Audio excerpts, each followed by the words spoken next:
Thank you for having me. I wanted to start by telling you what this talk is not.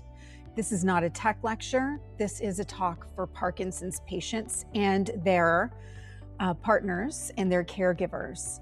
I am not going to throw a bunch of jargon at you that makes you feel behind. What I want to do today is show you some tools that could genuinely make your life easier as a Parkinson's patient or as a caregiver or provider, starting this week, and then share some research that I think will help you to feel more hopeful. So what is AI?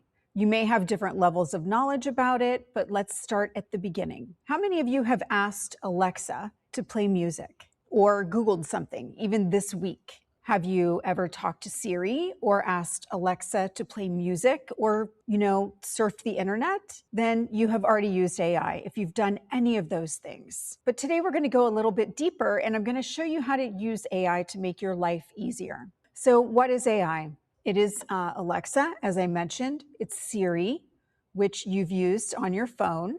It is Google, which is, the search bar that you've already used. It's ChatGPT, which you may know because it was first to market for the general public. And that's the one that a lot of people are talking about. It's also Microsoft Copilot. If you've ever heard of Copilot, that's the Microsoft AI that's built into a lot of their programs. There's Perplexity, which was really great for searching for research articles, but I think all of them are really good now. And then there's Claude, which you have probably heard about a lot in the news. And they all do slightly different things, but there's basically one idea, which is you can talk to them in plain English and they talk back. No special training required. Think of it as a very patient assistant who has read millions of books, never rushes you, never judges you, and is available at 3 a.m. So that is what AI is in simple terms. That's it. That's the whole thing. It has read more books, more medical studies, more patient stories than any doctor could read in 10 lifetimes. And it has infinite patience. It will answer the same question 5 times without sighing. For anyone who has ever felt rushed at a doctor's appointment or embarrassed to ask a question or up at 2 a.m. with something on their mind, that description is really important. And now I'm going to talk to you about the mission and the use behind it that I think is really amazing, and it's going to put a lot of this talk in context. There is the founder of DeepMind. DeepMind was purchased by Google. His name is Demis Hassabis, and he co-founded this company, DeepMind, years ago. And it's one of the most important research organizations in the world. In 2024, he won the Nobel Peace Prize in chemistry, which is the highest scientific honor on the planet. But here's what I want you to know about this guy. He didn't build AI to make a search engine faster or to serve ads. He helped use AI and develop AI in his little tiny company, DeepMind, because he looked at the world and he said, the biggest problem we face are diseases, and he wanted to solve them. He stated his goal, and I'm quoting him directly here. He wanted to solve all disease. And Parkinson's disease is one of the diseases that he's specifically focused on. It's all diseases. And we're going to get into that. This man is not a tech billionaire. He is now, but he's not chasing profit. He's a scientist who won the Nobel Peace Prize after spending his career trying to end suffering, and he continues to do that. Now, the thing that he focused on in the beginning was this problem that kept scientists from moving forward and finding solutions to things like Parkinson's and Alzheimer's and cancer, which is protein folding. And I'm not a scientist, but I'm hoping that I can make this understandable for you. Because it's really fascinating, and I think you're going to want to know it. Proteins are the building blocks of everything in your body, and when proteins fold the wrong way, that's when diseases happen. Parkinson's is caused in part by a protein called alpha-synuclein, and I'm going to say that wrong, and that's okay, that folds incorrectly and clumps together in the brain. For 50 years, scientists could not move forward very quickly in finding solutions or continuing to even do research because they couldn't figure out the 3D shape of most of these proteins. And that was a fundamental roadblock for creating solutions for not only Parkinson's, but a lot of other diseases. So here is what Demis Hassabis built, and not overnight, over a period of years. It was a tool called AlphaFold, and AlphaFold sped up research and learned from itself. Eventually, AlphaFold solved the 3D problem, and it cracked the code for over 200 million proteins. So that is the foundation for all the drug research that I'm going to tell you about today. And basically, it started here. So this is the Rosetta Stone. If you can't tell what it is, I pulled a picture of it because AlphaFold decoded proteins behind Parkinson's disease in the same way that the Rosetta Stone unlocked a lot of research around languages. So AlphaFold sped up research, learned from itself, and basically enabled us to decode proteins behind the Parkinson's disease and a lot of other diseases. And you know what? He could have kept all of this information to himself. They could have sold it to insurance companies, but instead he took this and made it available to everyone in the entire world.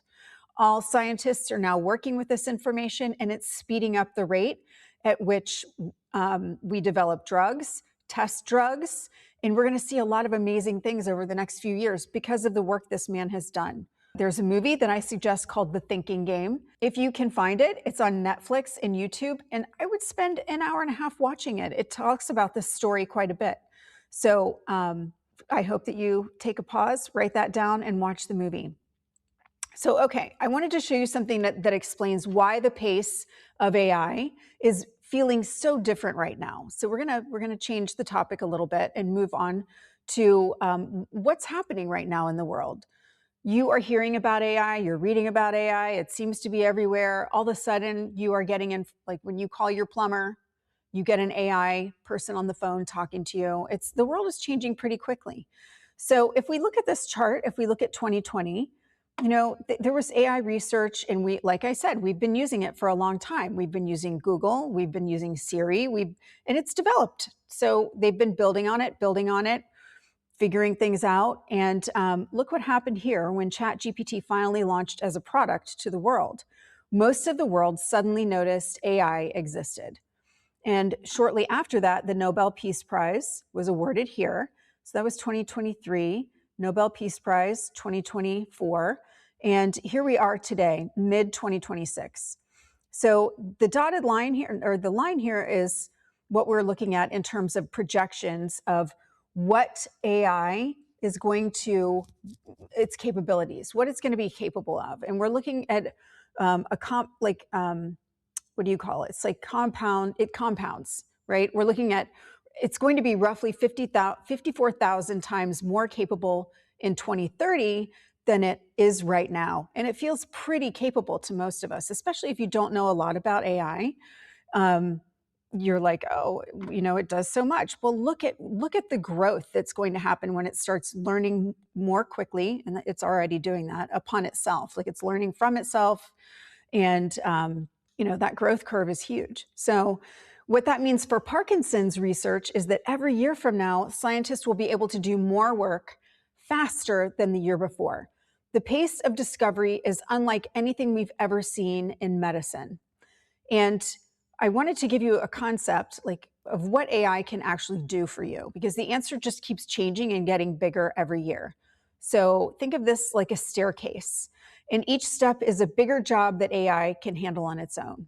A few years ago, back in 2022, it was more like a desk clerk where you could go in and have a chat with it, and you could talk to it and it would answer you back.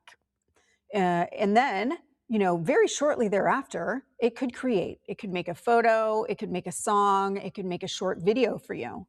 Then it could reason, and it could work through a tricky puzzle or do simple taxes. And that was just, about maybe 16 months ago. And now in 2025 and 2026, we're in what we call the agentic age. And agents are, I'm not going to say they're brand new, because they have been around for maybe 12 months, actually 16 months as of the recording of this video. So the slide says we are here because the agents they're out there, they're being deployed. We have the ability to use them. And what that just means is that they are like, think of it as like an agent or somebody who can go and do things for you. They're a little clunky in the beginning, but they're getting better really fast. So I can do things now like have it go out and, track flights to a certain city and come back with the best prices, and then maybe come and tell me about the best prices when something's on sale. Or I can have it comb my emails for information. I can have it go out and fetch things and come back. I can give it tasks to execute for me. And pretty soon, it's going to be able to do a lot more than that. And the capability is already there. Most people have not adopted it to be doing these things yet. But we are right here. And pretty soon, what we're looking at by 2027 is that instead of doing one task, going out and doing one task that I tell it to do, I could give it a list of tasks in my business and have it do those things and leave it, let it go for a few hours and then come back and check on it. That exists now. Pretty soon, we're going to be able to leave it for a few days before human intervention is needed. And then for a week before human intervention is needed. I mean, we're definitely not there yet. It's like I said, it's like an intern right now that makes mistakes, and you do have to check it a lot. But eventually, we're going to let it go for a month, and it won't need human intervention. So that's in terms of capability. I hope that gives you an idea of what we're looking at in the future. So why is this happening so quickly? I wanted to give you yet another graph. And right now, I'm in an area of the country where, well, this is really going to hit home, probably for a lot of people in a lot of areas of the country. So why is AI suddenly able to do all of these things? Well, it's learning from itself. We do have that. But we also have one more thing, the computing power behind it. There are giant engines running in giant, massive data centers, and we're building those out. And that's called compute. And as that gets more and more built out, we're going to have more and more capabilities of powering AI. So if you look at this line from 2012 all the way to the early 2020s, the growth looked really small and it's almost flat. And we don't have that. We have existing data centers, but right now we're building more so that we have more power.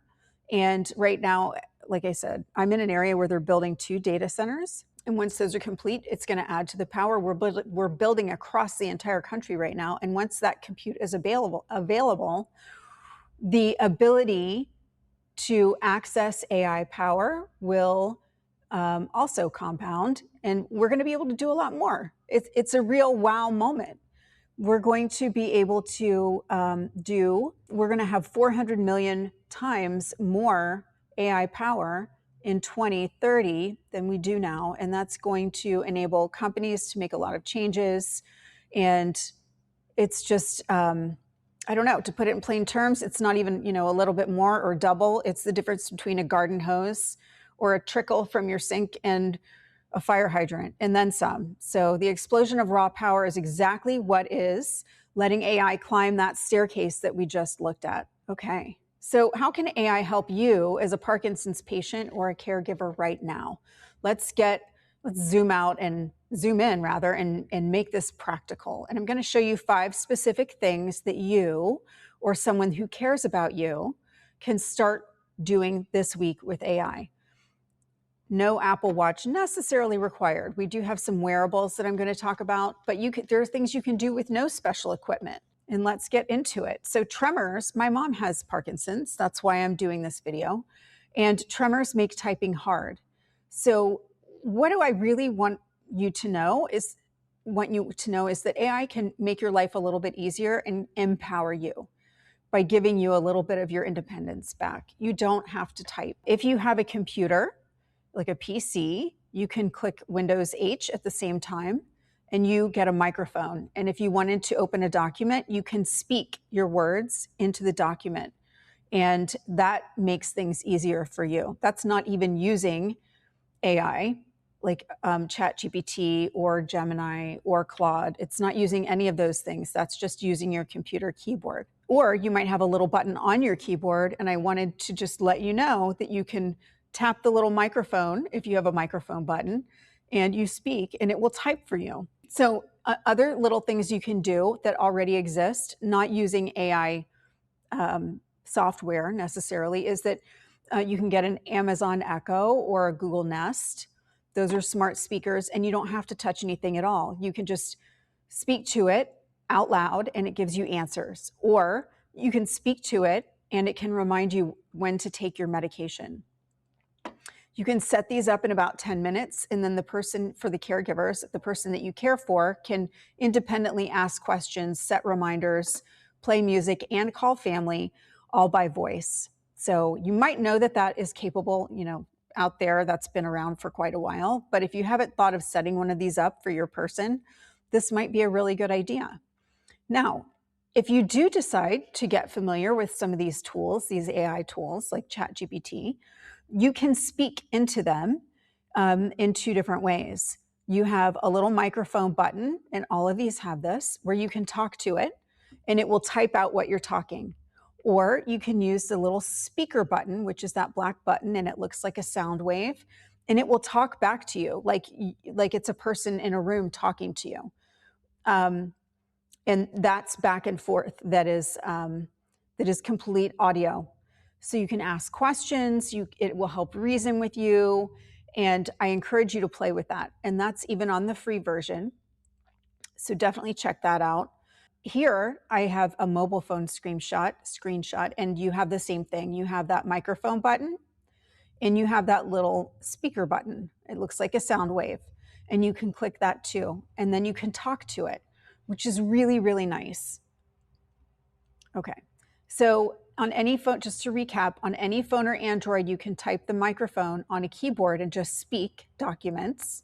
On the Amazon Echo or Google Nest, you can set that up. It's completely hands-free, and there's no phone to hold. With ChatGPT and Claude, they have full voice mode, so you can ask anything and it answers out loud. And caregivers, you can set these up once, and then your person can use them independently. And I don't know if you want me to demo this, but I will put a demo in the middle of this, and then we will come back to the slides. So I will break here. Okay, so I'm going to show you how to attach your lab results. And you can either speak, or you can talk, or you can type here. But we're inside of the free version of ChatGPT. You click the plus sign, add your document. I have a sample lab report.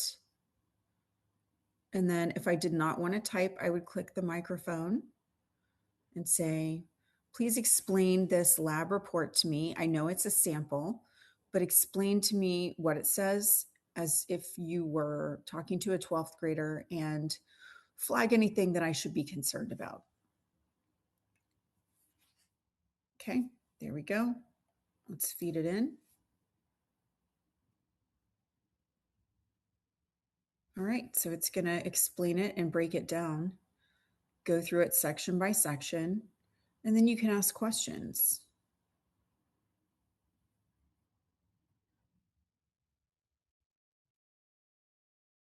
So this is all really helpful, and you can continue to ask questions. So again, this is the free version. And once you have this in here,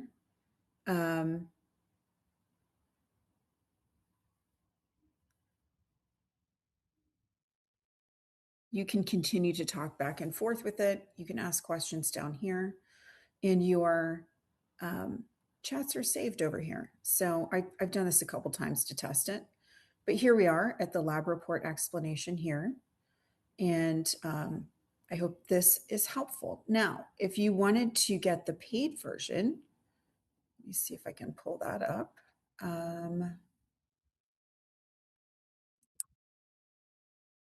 Okay, this is a paid version for me. I don't want to be in his workspace. I want to be in mine. I think here I have the paid version. Okay, good. So here are my chats, but you can put everything in a folder here. So let's pretend, actually, I'll just do the new chat. New chat, I'm going to do the same thing here. I'm going to add the report. Okay. And I'm going to say, same thing, please explain this to me as if I'm in 12th grade. I do know it's a sample report. Okay. All right, so it's going to give me, the same thing, some results. It doesn't look exactly the same as the other results, but that's okay. It's still breaking it down. I can still ask questions. But here is where I can go to projects and I can create a folder and I can call it, health folder. And I can create it. Okay, well, that's great. But now my lab reports, I can move it to that project. I can move it to my health folder. Yay. So that's really helpful. So these are some basic back and forth skills with ChatGPT that are helpful. So now you have your folder. And again, they call them projects. You can put other things in this health folder too as they come in. You can put your transcripts from meetings and, other things, images. If you'd like to put your x-rays in there, whatever, you can put in here. And you could do the same thing for pretty much anything in your life. You could have a bills folder. You could have actually, that's only comfortable if you're comfortable putting financial stuff here. You could have, all kinds of folders. So I'll leave that to you. And then ChatGPT or Claude is the same. My Claude is very built out. So projects in Claude look like this. You've got all kinds of folders for me. Yeah, I have a lot of stuff in here, but these are all my project folders and I keep all my files and stuff. And then there's Gemini. It's organized a little bit differently and it integrates with Drive. So in Gemini, you can add a file here. And I wonder if we could do this. I have connected my Drive to Gemini. So my Google Drive. Can you create a health folder for me in Drive, Google Drive, and put this document into it? I don't know if it can do that. I imagine that it could, but I'm just kind of experimenting here, which is what I encourage you to do. Okay, so it's connecting to the workspace. Perfect. Okay, so it doesn't have the ability to create folders, but it put this into my Google Drive. I could create a health folder, and then the next time it can put it in the health folder. So I'll show you how to do those things in a more in-depth meeting. Yeah, there's a lot of tricks that you can do with all of these tools that will make your life easier. So I hope this is helpful. Now we're back. Okay, so here's a Google Nest and an Alexa. All right, now your medical records. You can take a photo of your lab results or neurologist notes. You can upload to ChatGPT or Claude. You can ask, hey, what does this mean? What do I look for? What should I ask my doctor? Can you explain this to me as if I was in 5th grade? I have done that with my own blood work. We did it last night with my mom's DEXA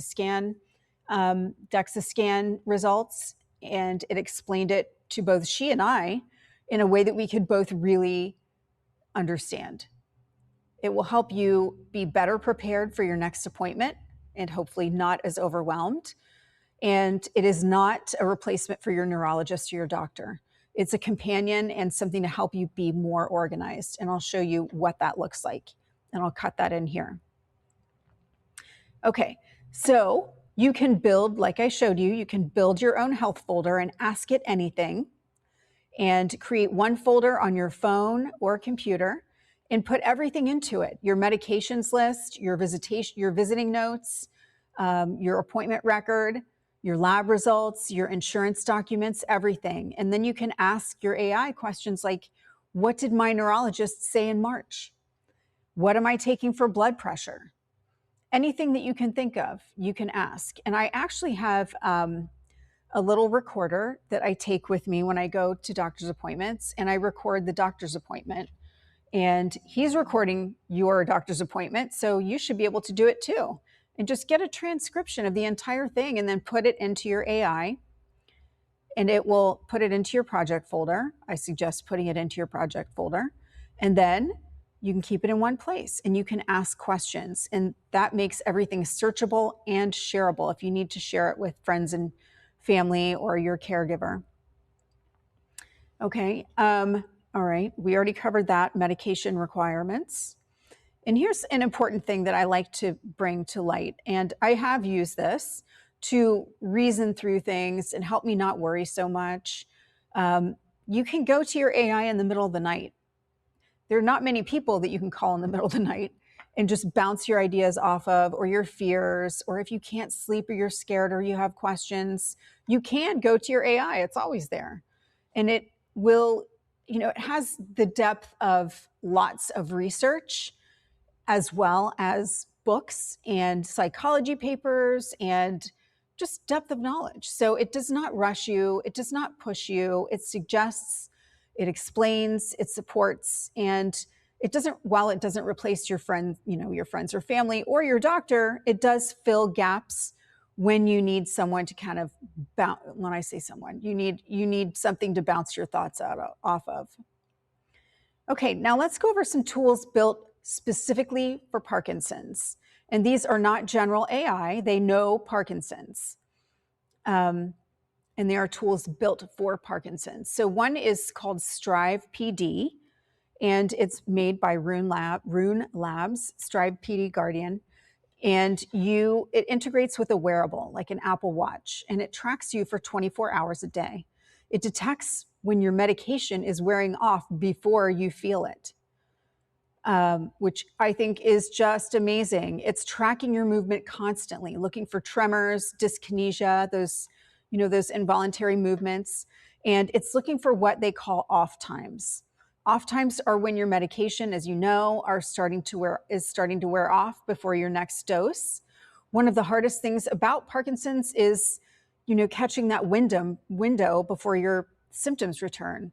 This app catches it for you, often before you even feel it, and then alerts you to take your next dose while you're still feeling well.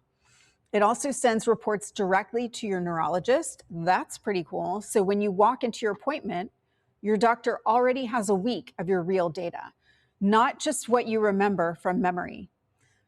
So the base app is free. There's a premium version called Guardian, which is $14.99 per month, and it adds, a full companion so that you have conversations. You can have conversations with it about your symptoms.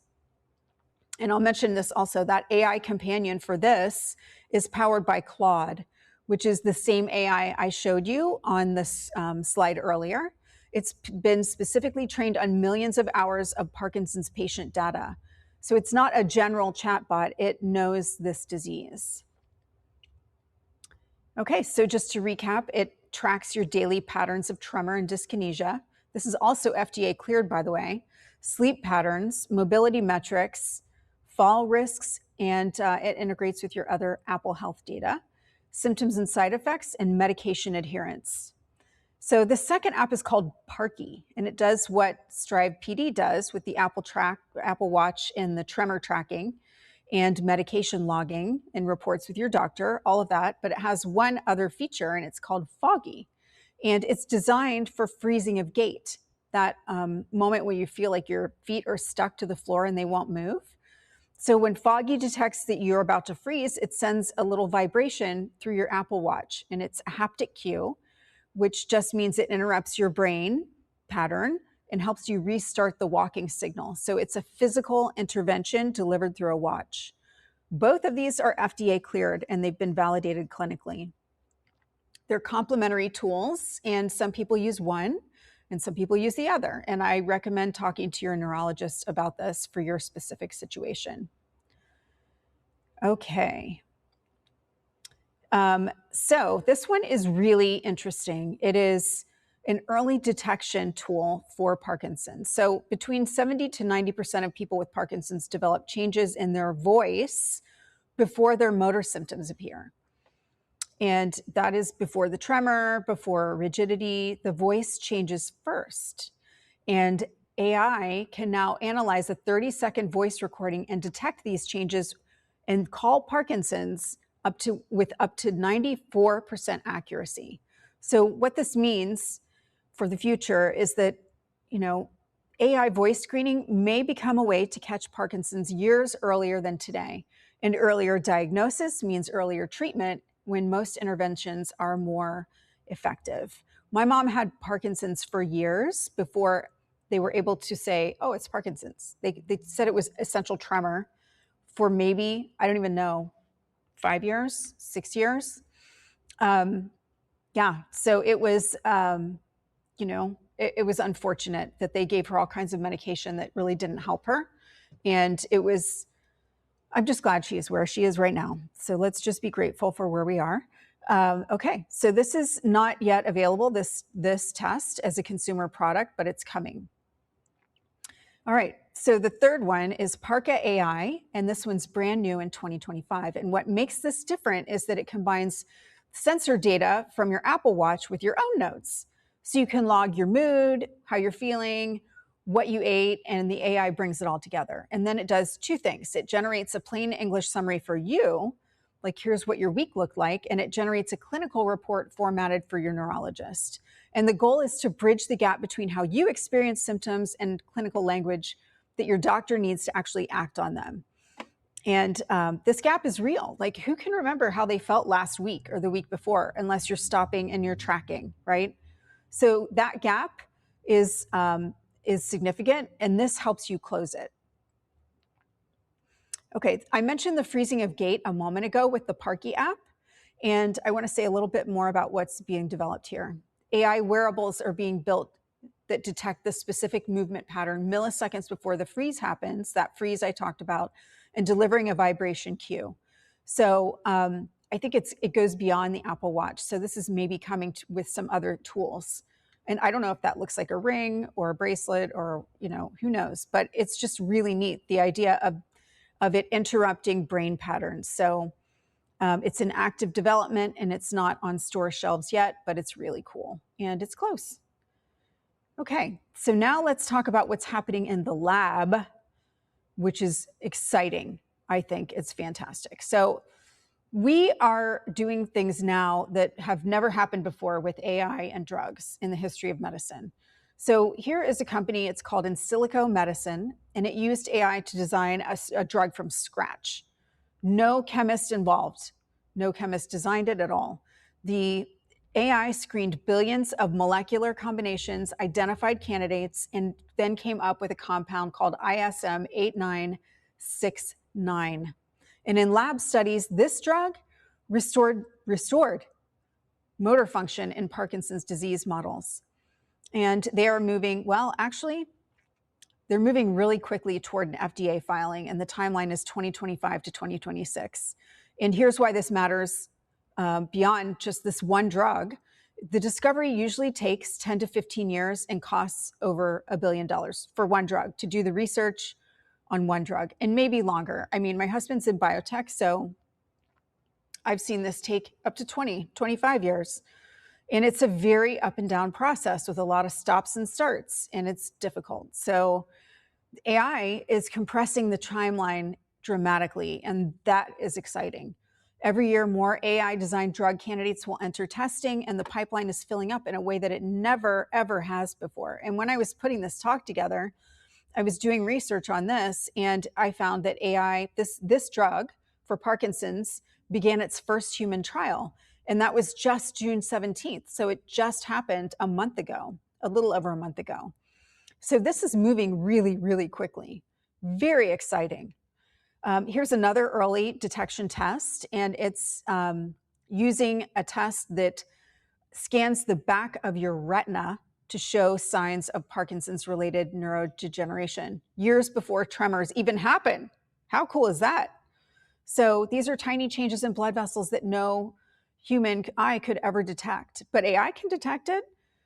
So combined with like your standard eye exam, image analysis can flag these changes really early. And this is in clinical trials, and they're actively recruiting participants right now. The trial code is NCT07244640 if you need it.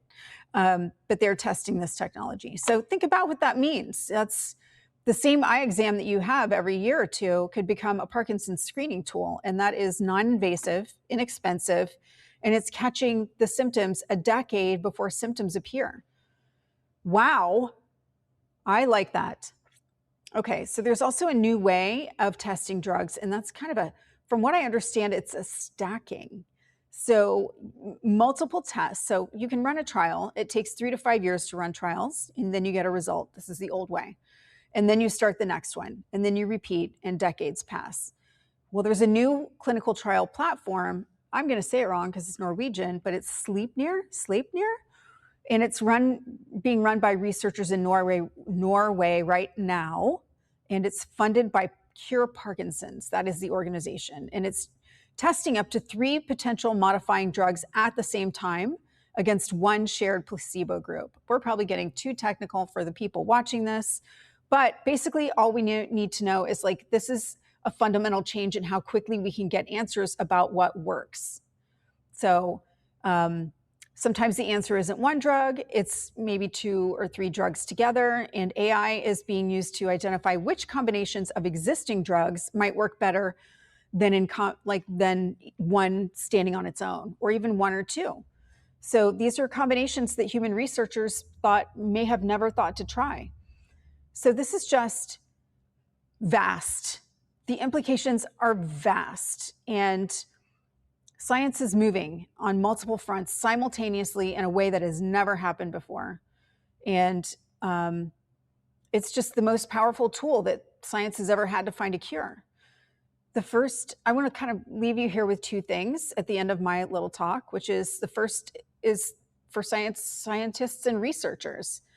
AI is the most powerful tool that they have ever had, the world has ever had, and it's not because it replaces them, it's because it lets them work faster, see more, and test more ideas than any generation of researchers before them. And the pace of Parkinson's research today is genuinely unlike anything in history. I feel like I had a second point there. Yeah.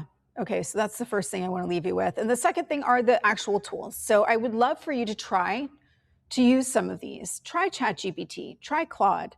I teach this pretty often, and my classes are free. So come and learn. You can learn in 45 minutes, and you can ask your questions. I'm happy to answer them and show you what I know.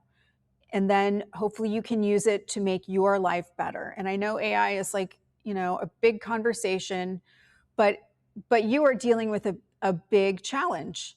And if it can help you and help make your life easier, I think that's, it's an important tool for you to know about at least. So you will see in this video a link to my next class. I hope you come, and I hope that you found this talk encouraging, and I hope to see you soon and meet you. Okay.